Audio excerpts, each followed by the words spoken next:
It's me again, your girl, the Real Teddy Talks, bringing you Transition Tuesday. For those of you who don't know, I am soon to be ending my 23-year career in the United States Air Force, and I'm super excited.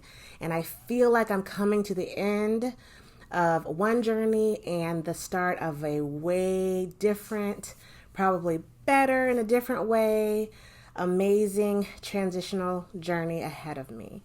On this Transition Tuesday, I want to talk about the subject, your exit strategy. What is your exit strategy? In the military, I am fortunate to have known for the last 12 years that I intended to retire from the military, barring any significant economic changes, needs of the military changes, anything crazy happening. I would have the opportunity to finish my career at 20 plus years and retire. And I get to retire with a pension, I get to retire with some benefits. So it's a good deal, right? But I made this decision 12 years ago. At that point, I said, you know what? I'm going to stick it out. I'm going to try to stick it out.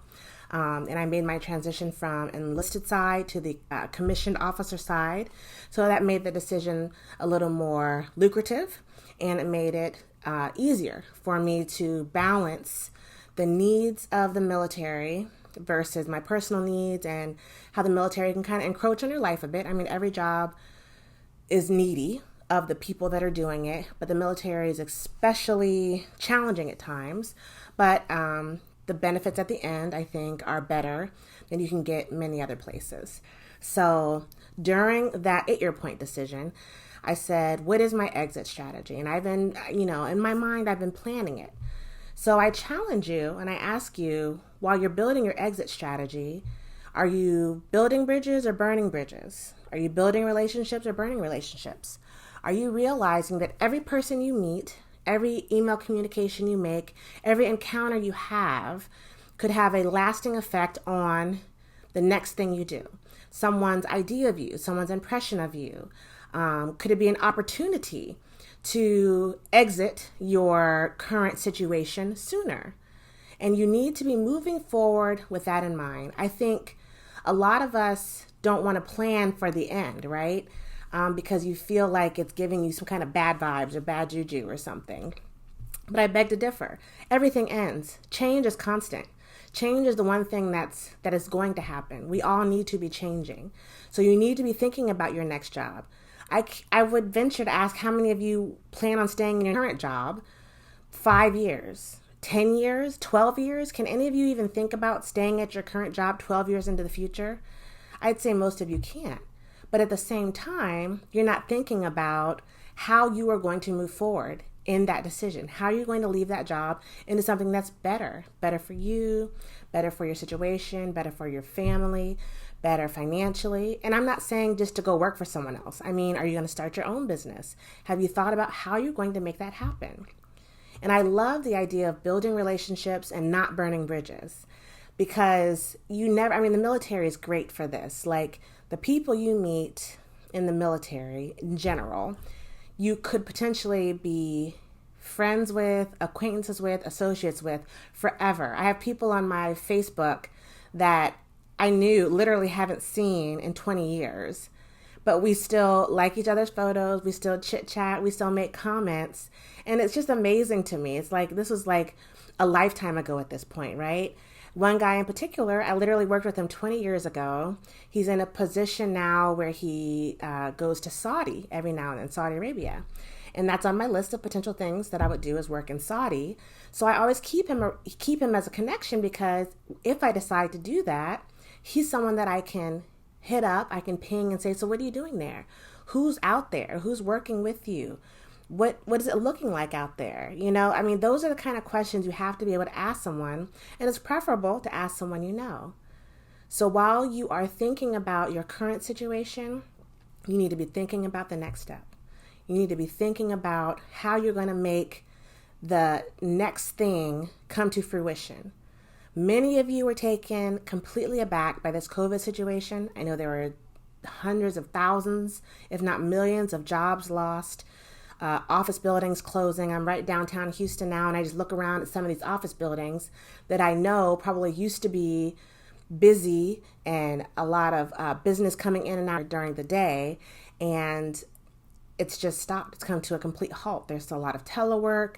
Some companies couldn't telework. Some businesses were very small businesses, and they've just shut their doors. Maybe not forever, but for the long term. And a lot of people are caught off guard. So while you are thinking about your current situation, you need to be fantasizing about your exit strategy. And for those of you that are actually transitioning out of the military specifically, I implore you to begin your transition at least 2 years out, if not 5 years out. I have a couple of girlfriends who retired this year, and it was very abrupt. I mean, these are, I would say, relatively high-ranking women who've been in the military 20 plus years, and they suddenly and abruptly, within like 6 months or less, decided to leave the military.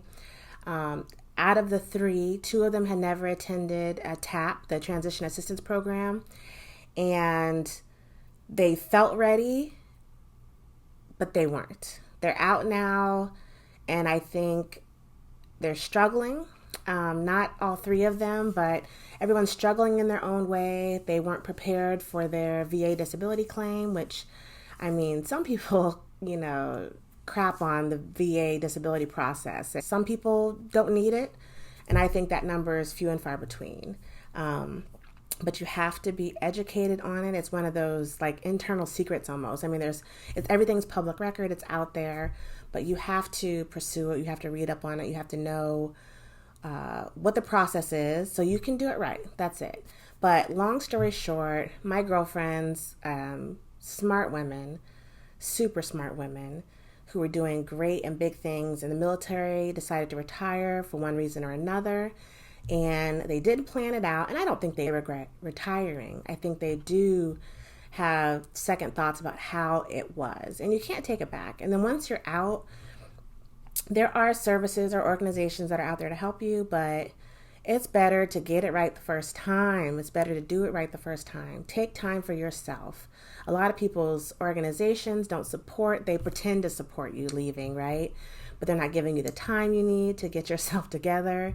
I mean, you've dedicated 20 plus years to a career, and it's hard to squeak out 6 months to really take care of business and get all the documents printed and copied and filed and claims filed and paperwork done and plans made and job searching done while you're trying to transition out of this career. So put yourself first at that point. Once you make this decision and you know it's happening, put yourself first.